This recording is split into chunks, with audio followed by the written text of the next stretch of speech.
Since this year started talking about school shootings, I guess it's kind of fitting that it would wind down also talking about the same topic. Now, the Trace, which as you know is an Everytown supported unit, decided that it would proclaim that this year was the worst for school shootings. Except we've heard this before. It didn't go well with them. Do you think they learned anything?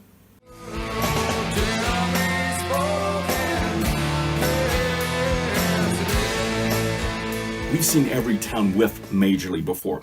Remember that time in 2016 when they claimed that there were over 200 school shootings since Sandy Hook, and Bob Owens of Bearing Arms did an audit of it and only found about 44 of them to meet what most people considered a school shooting to be? Then earlier this year, in the wake of the Parkland shooting, Everytown claimed that in the first 2 months of 2018, there were 18 school shootings. And everyone called them out on that one and piled up on Everytown big time. You'd think that Everytown would have gotten the hint by now. And, well, maybe they did, because instead of relying on their own research, they instead chose to report on a Guardian article, which used a different database and discovered that 94 school shootings had happened in 2018. Now, to its credit, the Trace tries to clarify itself, kinda, sorta, maybe saying this year was the worst year for gun violence in American schools, even if most of those incidents didn't result in death or casualty or anything like that. A closer look at the database reveals that most of those incidents happened either off hours, outside school buildings, didn't target students, involved negligent discharges, basically not a Parkland or Santa Fe happening once or twice a week. In fact, after having looked at the database for 2018, I discovered only 4 incidents that really matched the classic idea of a school shooting.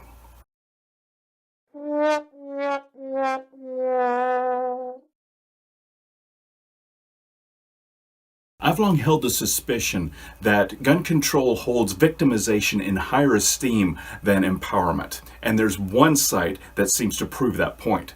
Leslie Hollywood of Rally for Our Rights gets credit for bringing this to my attention. Earlier this year, there was the story of a 23-year-old motorcyclist who became the target of a 60-year-old's road rage. He blocked her in and started beating her brutally up until the only thing that she could do to save her life was to pull out her gun and shoot him. Now, she was licensed for concealed carry, which gave her that option to save her life that she otherwise would not have had. And it was clearly ruled a self-defense shooting supported by multiple eyewitnesses. In this day of war on women, believe her, believe women, and everything that is done to condemn violence against women, how do you think her attacker was regarded? Would you believe that he was given a memorial? That's right.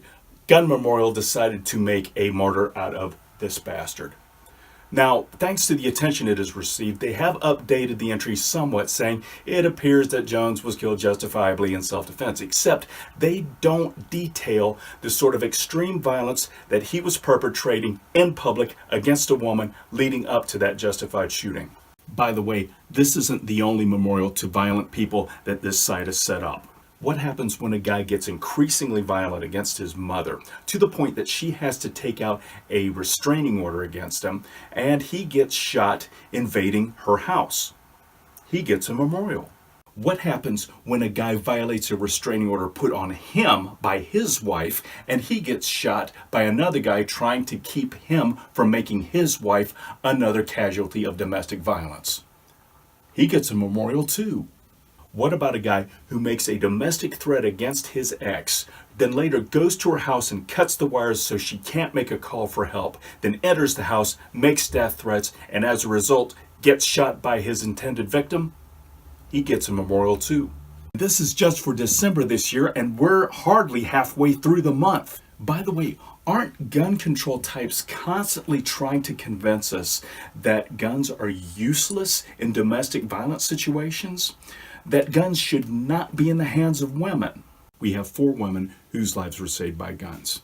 But apparently the gun control movement believes that victimhood is nobler than empowerment, and that violent perps are somehow to be held in higher esteem than their intended targets, to the point that they get propped up as martyrs. Disgusting.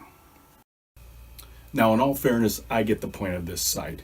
They're trying to put a human face on a human tragedy, but they do very sloppy research in the process. And therefore, you get a bunch of these killers mixed in with it, which also sends the wrong message, saying that gun control should be enacted at any cost, including the lives saved by guns. And that is still disgusting.